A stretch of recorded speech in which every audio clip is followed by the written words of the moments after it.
السلام عليكم. وقفنا في الحلقة اللي فاتت إن سيدنا إبراهيم وسيدنا إسماعيل بنوا الكعبة مع بعض، وإن سيدنا إبراهيم لما إظهر الزوجة التانية لسيدنا إسماعيل إنها كانت سيدة صالحة وكانت بنت سيد قبيلة جرهم، وسيدنا إبراهيم ساب معاها رسالة توصلها لسيدنا إسماعيل إنها تفضل مراته وما يطلقهاش. الزوجة التانية لسيدنا إسماعيل أنجبت له 12 ولد وبنت واحدة. وبعد ما ربنا اختار أمانته وقبض روح سيدنا إسماعيل وقيل عن عمر 137 سنة، انتقلت الولاية بتاعة مكة من سيدنا إسماعيل إلى ابنه نابت ابن إسماعيل.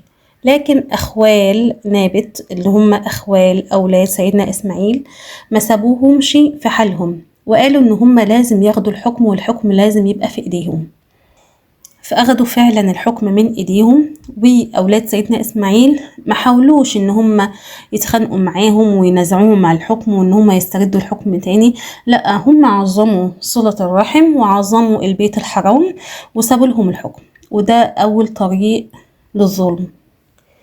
في الوقت ده حصلت قصة عجيبة جدا. راجل اسمه إساف وامرأة اسمها نائلة. إساف ونائلة كانوا بيحبوا بعض جدا وكانوا نفسهم يتجوزوا، بس والد نائلة ما كانش موافق خالص، فقرروا ان هما يتقابلوا عند الكعبة في موسم الحج ويتوعدوا هناك. فلما تقابلوا عند الحرم فجر بيها إساف أعوذ بالله، وزنى بنائلة عند الكعبة أعوذ بالله. الزنا أساسا معصية كبيرة ومعصية عظيمة جدا، فما بالك إن هي تتم عند الكعبة. فربنا عز وجل اشتد غضبه عليهم ومسخهم صنمين من حجر، بقى إساف صنم من حجر ونائلة صنم من حجر على وضعهم. ولما انتشر الخبر وعرف الناس إن ده إساف ودي نائلة وإن ربنا مسخهم صنمين بسبب هذه المعصية، خدوا صنم وحطوه عند جبل المروة وصنم تاني وحطوه عند جبل الصفا، عشان خاطر طول ما هم ماشيين يبصوا عليهم ويفتكروا ان اللي بيعصي ربنا هنا بيتعاقب، واللي بيعمل حاجة حرام في البلد دي بتنزل عليه العقوبة، وتنزل عليه عقوبة تخزيه في الدنيا وفي الآخرة. حكم مكة فضل مستقر في جرهم مئات السنين. مش احنا قلنا ان الحكم انتقل من ابناء سيدنا اسماعيل وخدته قبيلة جرهم ظلما وعدوانا؟ وسبحان الله الحرام ما بيدومش، الظلم ما بيدومش. الظلم دب في وسطيهم وبقى عندهم طغيان شديد وما قدروش نعمة ربنا. ليه؟ لان هم دول اساسا قبيلة كانت جاية من اليمن بتدور على مكان فيه زرع وفيه مية وفيه ولقوا بالفعل مكة، ولقى عندهم السيدة هاجر وسيدنا اسماعيل وهم طغوا واشتدوا في الطغيان. ورغم ان كان فيه قبائل تانية من اليمن كانت لسه بتدور ولسه ما لقتش مكان، برضو هم كانوا في نعمة من ربنا ان هم لقوا مكة. وكانت من ضمن القبائل بقى اللي هي مش لاقيه مكان تقعد فيه قبيله لسه بتدور واسمها قبيله خزاعه. قبيله خزاعه في النهايه قررت ان هي هتروح مكه وهتنازع قبيله جرهم على مكه، يعني هتدخل معاها في حرب. فاولاد سيدنا اسماعيل بنو اسماعيل خدوا جنب ان هم قرروا ان هم يعتزلوا الحرب دي. هم هيدخلوها ليه؟ هم اساسا اتنازعوا على الحكم. فقالوا قبيله جرهم وقبيله خزاعه يحاربوا بعض واحنا نقعد في سلام وامان كده. وبالفعل الحرب خلصت ان قبيلة خزاعة فازت على قبيلة جرهم. بس قبيلة جرهم قبل ما تمشي من مكة بقى وتجري وتهرب قالت لا، انا لازم افسد عليهم مكة. فكانوا عارفين ان العرب بيحطوا جوه الكعبة كنوز وحاجات كده تقربا لله عز وجل. فقالت انا هجيب الكنوز دي واحطها في بير زمزم واطمر بير زمزم ما خلوش ليه اي وجود. بصوا بقى، تاخدوا مكة خدوها بس من غير المية.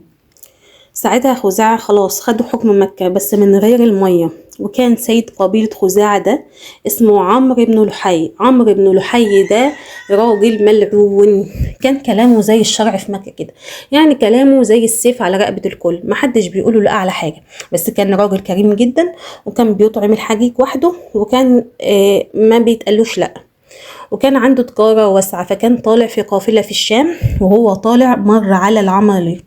فلما مر عليهم وجد ان العماليق دول بيعبدوا الأصنام، فقال لك اما هروح اشوف هم بيعملوا ايه، بيعبدوا اصنام. انتوا بتعبدوا اصنام ليه؟ قال لك هي بتنصرنا لما بنكون بنحارب، بنطلب منها النصر فبتنصرنا. لما بيكون عندنا جفاف بنطلب منها انها تمطر علينا فبتمطرنا. فقال لك لا، طب انا عندي مشكله في الميه، انا عندي جفاف في مكه. فعمرو بن لحي عجبته الفكرة وقال ما اخد صنم كده واحطه عند الكعبة والناس تعبده وتستنصره. فهم قالوا له ان هم العماليق دول ان احنا نعمل لك صنم وتاخده معاك وانت ماشي. وبالفعل خد صنم واسمه هبل. يعني مش عارفة ازاي حد ممكن يعبد صنم اسمه هبل، ونصبه عند الكعبة وامر الناس انها تعبده. وقال لك الله، طب هبل ده موجود عند الكعبة، طب لما الناس دي تروح بيوتها مفيش هيعبدوا ايه هناك؟ فأمر كل الناس ان هم يعملوا صنم صغير كده، مجسم صغير من هبل ده، وياخدوه في البيت ويعبدوه. طيب الناس دي لما تيجي تسافر ما هم معهمش صنم، لا اعملوا صنم واستنصروه وانتم ماشيين، واطلبوا منه الاكل والشرب والكلام ده، ويبقى معاكم كمان وانتم مسافرين. طيب دلوقتي في قبائل محيطة بمكة، والقبائل ديت بتعبد مين؟ بتعبد ربنا عز وجل، هم على دين التوحيد. لكن عشان عمرو بن لحي عنده سلطة قدر يقنعهم كلهم ان هم لازم يكونوا عندهم آلهة. وللأسف انتشرت عبادة الأصنام في جزيرة العرب بسبب الملعون عمرو بن لحي. ومن عجائب الزمن ده ومن شدة بشاعة وكفر عمرو بن لحي، قال لك انا هنزل الصنم إساف ونائلة اللي ربنا مسخهم بسبب فاحشة الزنا، ونزلهم في صحن الكعبة. بقى احنا ننزلهم في صحن الكعبة، والناس بدل ما هي تتعظ من الحرام اللي عملوه، لا ده هم يعبدوه. وحصل نوع من انواع الانتكاس الفطري الغير عادي، ناس بقت بتقدس وتعظم الاصنام بشكل غير عادي. ولازم كل قبيلة يكون عندها صنم بتعبده، صنم بتذبح عنده. لازم يكون كل بلد عندها صنم بتتقرب ليه. والناس بقت عايشة وتتقرب للأصنام بعد ما كانوا عايشين ورا سيدنا إبراهيم، وبعد ما كانوا حنفاء موحدين، ودلوقتي بقوا ماشيين ورا عمرو بن لحي. النبي صلى الله عليه وسلم بيقول لنا إن هو شاف عمرو بن لحي ده في النار وهو بيجر أمعاءه، إنه رآه في النار وهو يجر أمعاءه عليه لعنة الله.